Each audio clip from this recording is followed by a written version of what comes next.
चाणक्य एक ऐसा इंसान जिसे इतिहास का सबसे बड़ा मैनिपुलेटर माना जाता है। इसकी नीतियाँ इतनी पावरफुल है कि उससे कोई भी लाइफ में कुछ भी अचीव कर सकता है। चाणक्य ने अपनी नीति के बलबूते पे ही एक नॉर्मल से लड़के को राजा बना दिया। वैसे तो चाणक्य की बहुत सारी नीतियाँ हैं, लेकिन उसकी जो एक सबसे पावरफुल नीति है वो है साम दाम दंड भेद की। अब मैं तुम्हें इन्हें एक एक करके समझाऊं, इससे पहले मैं तुम्हें एक बात बताना चाहता हूँ। अगर तुमने इस वीडियो का लास्ट पार्ट मिस किया तो तुम बहुत बड़े खतरे में फंस जाओगे, तो वीडियो को पूरा लास्ट तक देखना। तो अब इस वीडियो को शुरू करते हैं। सबसे पहले आता है शाम। अब जब शाम का मतलब ही श्री कृष्ण से जुड़ा है तो इसका मतलब कुछ गलत तो हो सकता नहीं। इसका मतलब होता है प्यार। अगर तुम किसी इंसान को कन्विंस करना चाहते हो तो तुम लव का यूज करो। लव एक ऐसा पावरफुल वेपन है जिससे तुम पत्थर को भी मोम बना सकते हो। इसमें तुम अपने दुश्मन को बड़ी प्यार से समझाते हो और उसे मीठी मीठी बातें करके कन्विंस करते हो।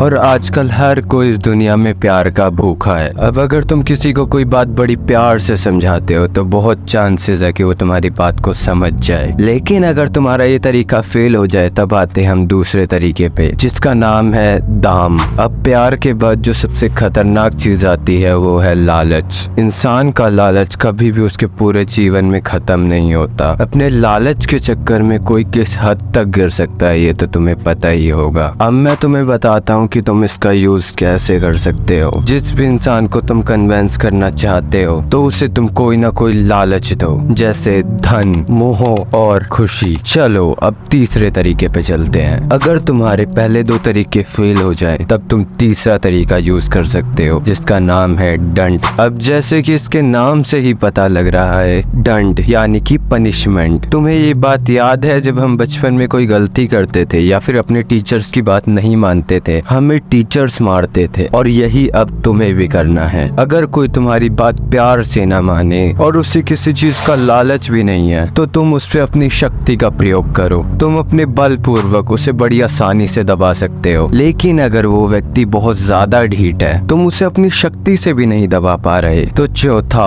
और सबसे खतरनाक तरीका यूज करो, जिसका नाम है भेद। भेद का मतलब होता है सीक्रेट। मेरे ख्याल से तुम समझ गए होंगे कि मैं क्या बोलने वाला हूँ। तुम्हें अपने दुश्मनों के भेद को जानना होगा। उनके भेदों को जानने के लिए तुम पहले तरीके को यूज कर सकते हो। अब एक बार उनके भेद जानने के बाद तुम उन्हें ये बोल के डरा सकते हो कि अगर उन्होंने तुम्हारी बात नहीं मानी तो तुम उनके सारे सीक्रेट्स खोल दोगे। इसी चीज को आज के टाइम पे हम ब्लैकमेलिंग कहते हैं। अब लास्ट टिप जो कि मैंने तुम्हें शुरू में कहा था कि मैं तुम्हें दूंगा, वो ये है कि इन चारों तरीकों का यूज अगर तुमने किसी एक व्यक्ति पे किया लेकिन इसके बाद भी तुम उसका कुछ नहीं बिगाड़ पाए तो तुम्हें उस व्यक्ति से दूर हो जाना चाहिए। क्योंकि अगर किसी पे साम दाम दंड भेद की नीति फेल हो जाए तो वो व्यक्ति बहुत ज्यादा खतरनाक होता है। ये तरीके बहुत ज्यादा खतरनाक हैं, तो इनका यूज सिर्फ अच्छे कामों के लिए करना। और तुम्हें ये वीडियो कैसा लगा ये कमेंट करके बताओ। और अगर वीडियो पसंद आया हो तो वीडियो को लाइक करो और हमारे इस चैनल को सब्सक्राइब करो। और अब मैं मिलता हूँ एक और पावरफुल टिप लेके एक नई वीडियो में।